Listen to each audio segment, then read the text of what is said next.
olha, você, quando sentir fome, você pede. Eu disse comigo, não, esses caras não vão me enrolar. Eu tinha tem uma expressão muito bonita nas prisões, que é cadeieiro, né? Eu era cadeieiro, velho. Eu disse, não vão me pegar nessa.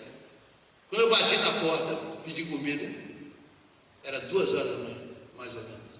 Eu perdi totalmente a noção do tempo. Totalmente escuro.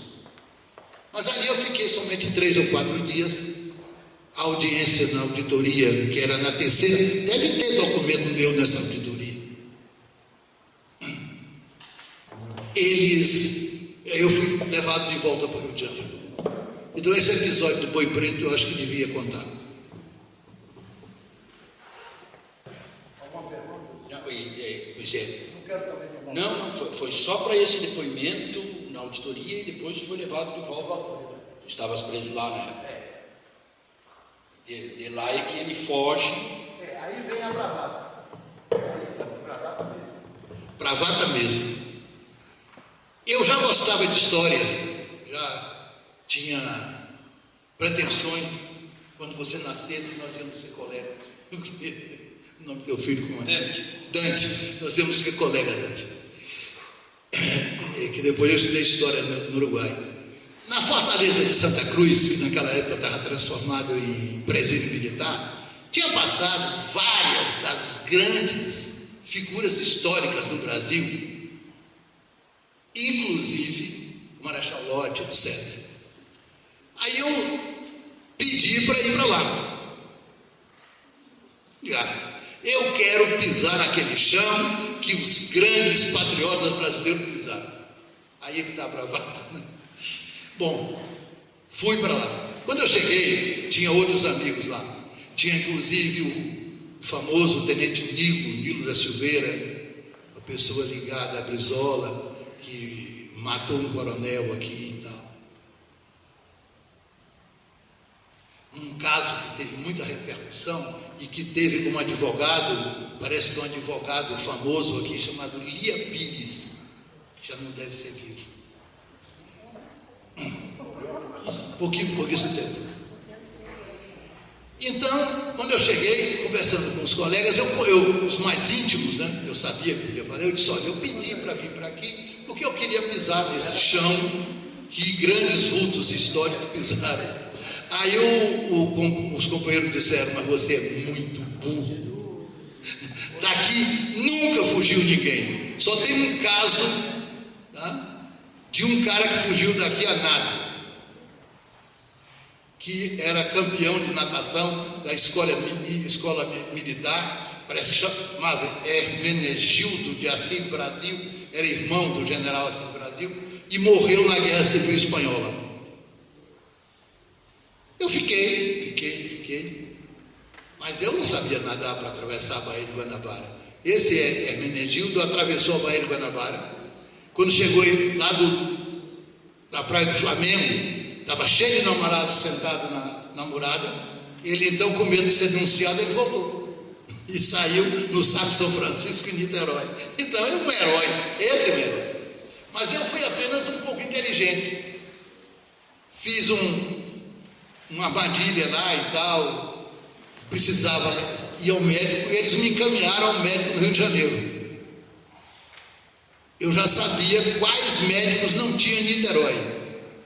Eu fui para a Policlínica do Rio de Janeiro, que fica ao lado do Campo de Santana, quem conhece o Rio, a rua Moncorvo Filho. Eu fui a primeira vez, a segunda vez, a terceira vez. A terceira vez eu fugi da rua. E entrei na Embaixada do Uruguai. E fiquei 1 ano na Embaixada do Uruguai, porque o governo não dava o salvo-conduto. Estão fazendo a maior onda aí com o salvo-conduto do senador boliviano e tal. Eu fiquei 1 ano, me deram salvo-conduto. Depois de 1 ano, eu fui para o Uruguai. Aí eu já tinha convicção de que a luta armada não era o caminho certo, ou pelo menos nós não poderíamos derrotá-lo. Aí eu entrei para a universidade. E com muita vontade de estudar, eu fazia à noite Belas Artes, de manhã eu estudava História e aos domingos eu estudava Cinema. Eu fiz 3 faculdades ao mesmo tempo. Bom, acho que isso sobre minha vida chega, né? Já falei demais, tomei muito tempo de vocês. Eu queria lhe perguntar sobre esse Frei Odilon Tupinambá, esse aí falado. Esse Tem, apesar de ser, na nossa pesquisa ele surgiu que isso era um pseudônimo usado por pessoa não identificada. Esteve preso. Quem era ele? Veja bem, ele escreveu um livro chamado Santo Antônio sobre a Lomba. Era um bonde que tinha aqui em Porto Alegre, que ia para um lugar lá, Santo Antônio, e que subia a lomba, a ladeirazinha lá. E ele era meio modernista e tal, o concretista, e tinha um poema que dizia o seguinte: todos reunidos na Praça Marechal Deodoro, não sei o que lá, viva o Brasil! Autoridades civis, eclesiásticas e tal, e militares, e a bandeira chega ao topo do mastro. Eu estou dizendo assim as palavras que eu lembro do poema, onde nem o vento faz caso dela. Ah, Brasil dos discursos, Brasil das passeatas, Brasil das palmadinhas no ombro, não sei o que, tal. Brasil até quando? A síntese do poema é essa. Ele foi preso, levado ao DOPS, o poema foi considerado subversivo, e deram um rolo de papel higiênico para ele escrever um poema, para mostrar que ele sabia escrever poema, que não foi nenhum comunista que fez para ele. E ele foi mandado para a ilha. Esse homem deu uma influência muito grande, porque é aquela educação humanística dos padres e tal, a gente conversava. Naquele tempo eu achava que poderia um dia escrever poema também e tal.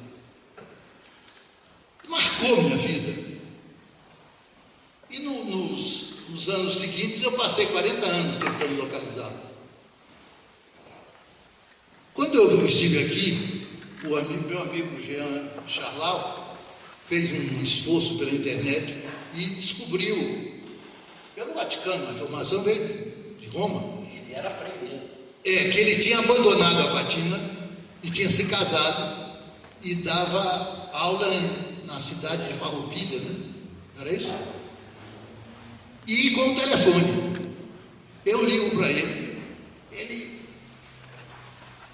não quis saber de conversa. Eu não converso com subversivo. Eu fiquei terrivelmente chocado. Cheguei em Valença, fiz uma carta a ele pedindo desculpa por incomodá-lo no seu sossego e tal, mas que a figura dele eu não podia esquecer nunca, o que não é? O calor humano que ele me prestou lá, etc, etc. Aí recebo 2 cartas, uma dele e da mulher. A mulher dizendo que foi ela que proibiu que ele falasse comigo.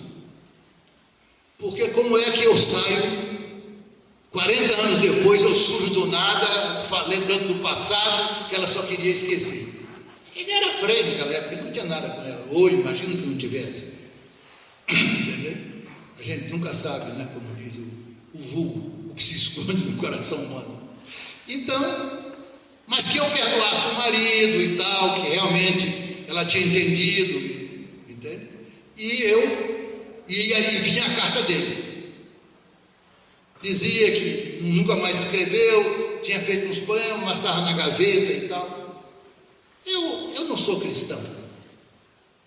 Eu não tenho que perdoar ninguém. Ele me decepcionou profundamente. Eu não respondi a carta dele. Está lá em casa guardado. Eu não quero amizade com pessoa. Todo mundo sente medo. Mas o medo não deve transformar ninguém em canalha. Aquela atitude dele foi uma atitude, no mínimo, calhorda. Esqueci dele. Um episódio ultrapassado, entendeu? Mas então ele não tinha uma maior importância? Assim. Que eu saiba não, mas tem que deixar registrado uma coisa. Em prisão política não se pergunta. Tá? O Wilson está ali, ninguém pergunta nada. E quando o cara pergunta muito, a gente fica com o pé atrás. E quando o cara fala muito, a gente também fica com o pé atrás. Esse cara está falando para ver se eu falo para ele. Você fala sobre o trivial ligeiro. Eu não sei se ele teve ou não teve. Talvez até a reação da mulher dele, até agressiva, é porque ele tivesse alguma coisa. Nunca perguntei. Não vou saber nunca. Tá. Não, só esses nomes dessas pessoas que estiveram aí. Agora, o Jean sabe o nome dele. Mas não sabe mais não? Mas não lembro. Mas se for relevante, eu posso ver. Não, acho que não. Foi só pela curiosidade, porque ele na CPI cita um episódio esse da falta de tratamento. Tu referiste também Nilo de Almeida Fernandes? Pode ser essa pessoa? Nilo, não falasse num Nilo que esteve preso lá? Não, é Nilo da Silveira. Nilo da Silveira. Não, é que são algumas pessoas que eu olhei ali na... Nilo matou uma pessoa, matou um coronel. Matou. Foi absolvido e depois foi condenado em segunda instância.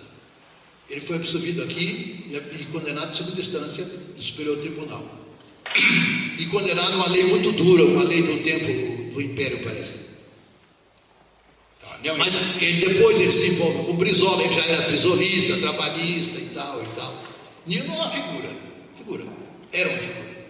Eu recebi uma carta da segunda esposa dele, da filha dele, que eu conheci menina, falando sobre ele, como é que ele morreu, etc.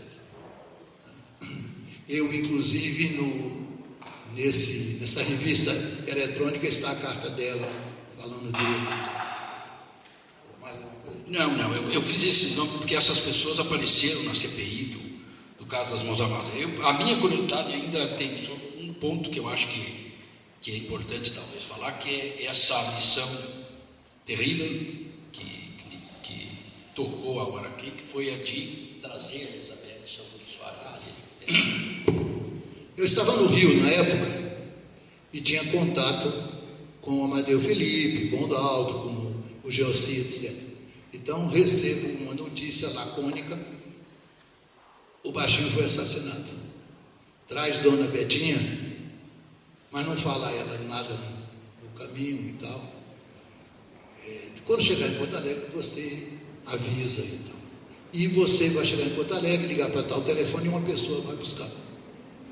Eu trouxe, quando saltamos, pegamos um táxi e fomos para o ponto marcado. Eu disse: olha, eu já tinha dito que ele estava numa situação difícil, tá? Mas eu disse: olha, na realidade ele foi assassinado. Parece que é ele que está morto, aí você vai ter que identificar. Ela começou a chorar, a pessoa chegou e tal, e saiu com ela, e eu não tive mais contato com ela. Eu vi mais ou menos sobre o enterro dele, como é que foi e tal. E só depois de muitos anos, quando ela já estava próximo da morte, que eu não sabia, eu consegui o telefone dela e liguei dizendo que tinha inaugurado a biblioteca com o nome do marido dela. Isso é tudo que eu posso. Ela era uma pessoa maravilhosa, eu gostava muito dela. A gente brincava, inclusive ela tinha muito bom humor, a gente brincava muito. Entende? E eu falei com ela por telefone, acho que 2, 3 meses depois eu soube que ela tinha falecido. Ela morava em Cascadura nesse período de viúva, mas já tinha recebido a pensão. Bom, eu não sei se os meus colegas querem fazer mais algum. Tenente e o capitão vivos. Não sei se o senhor é capitão ou é tenente a essa altura do jogo. O senhor para nós é marechal. Que me deu capitão. Não, há um detalhe sobre o Raimundo, até em respeito à memória dele, que eu acho que não podemos deixar de registrar. Pelo menos eu faço questão. Houve a borrasca de 64 e muitos mais valentes continuaram aqui lutando. Alguns mais covardes ou com a vida ameaçada tiveram que sair do país. Muitos deles foram para o Uruguai, onde eu fui, fiquei 7 anos lá. E lá se encontraram companheiros saindo da situação. Eu me encontrei em seguida com o Brizola lá e começamos a... Eu estou ajudando o Araquém. E a intenção é esta. E com o Brizola entusiasmado, abatido, mas entusiasmado, procurando dar uma resposta ao golpe. A gente trabalhou muito na clandestinidade para articular um possível levante aqui no sul, com os companheiros que haviam restado nas Forças Armadas. O Brizola tinha muita liderança na Brigada Militar. Então, no Sul, nós tínhamos, vamos dizer assim, uma possibilidade de uma resposta ao golpe, sonhando o havido em 61. E tínhamos muitos companheiros, Rio e São Paulo, especialmente Rio. Então, como engajar esse pessoal de lá? Depois de vários meses de trabalho, procuramos, eu sei porque eu estava junto com o pessoal, eu, o Betinho e o Aldo Arantes, especialmente, apesar de termos lá umas centenas de companheiros. Então foram deslocados aquelas pessoas que se consideravam mais importantes, eficazes, capazes de tomar atitude do Rio de Janeiro para cá. Esse pessoal deslocado do Rio de Janeiro para cá, neste pessoal, estava um grupo de 21 sargentos, um deles aqui presente, que faziam parte da liderança dos sargentos politizados do Rio de Janeiro. Então, para quem se não sabe de tudo, mas ele tem notícia perfeita, estavam clandestinos em Porto Alegre 21 sargentos do Exército, todos lideranças, quando o Raimundo, nosso companheiro Raimundo Soares, foi preso. Então o Raimundo Soares morreu para não denunciar, para não dizer onde estava, o que abriria um leque de prisões, não só os demais companheiros que estavam clandestinos, como as casas também onde estavam abrigados. Então, Raimundo defendeu, livrou da prisão, da tortura e morte algumas dezenas de companheiros. Esse é um grande mérito, é um dos grandes méritos do Raimundo Soares. Certo ou não, Raimundo? É verdade, você fez muito bem em lembrar, e já vou acrescentar o seguinte: o trabalho que nos deu com a prisão dele para retirar esses companheiros daqui, que não podia ser uma revoada, tinha que ser um hoje, outro amanhã e tal, esses que estavam aqui. Foi um trabalho muito grande e muito perigoso. Tá? E é a mais pura verdade. Sim, até para completar isso, foi muito oportuna a intervenção disso e complementar isso, porque eu quero fazer essa referência. Desde que nós começamos a estudar o caso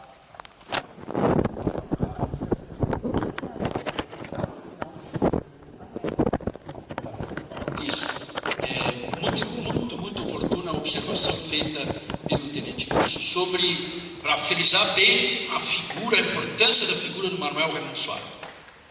Não por acaso nós trouxemos aqui o Araquém para falar sobre ele. E quando nós até tive a oportunidade de dizer ali para a imprensa, esse é um caso muito conhecido, é um caso icônico, vamos dizer assim, emblemático.